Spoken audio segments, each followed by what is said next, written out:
本章节学下 Audition 中插件的加载方法。我们先打开一个音乐文件，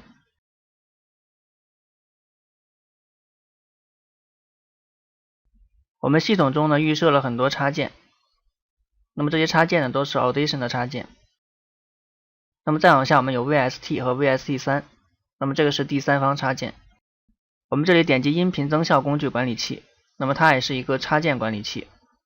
那么这里有我之前加载的两个插件，我们默认呢是一个插件的 VST 目录。我们这里点击添加，我们在这个路径中呢输入我们安装的插件目录，然后我们点击选择目录。那么之后我们看到了我们加载的这个目录，然后我们点击扫描增效工具。因为我们的 Audition 呢它是一个64位应用程序，所以我们32位的插件呢是不支持的。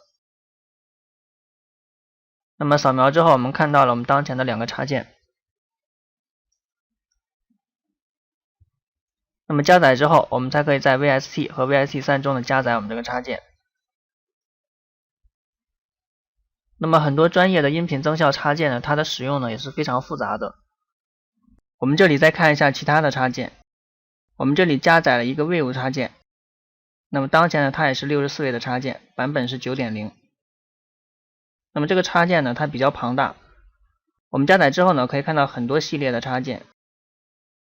我们看到从调制到还原，每个选项中呢都有很多庞大的插件，可以设定不同的音效。那么每个插件呢都有很多不同的控制，那么使用起来呢也是非常复杂的。那么如果我们有兴趣，我们可以安装一下这个插件，研究一下这个插件的使用。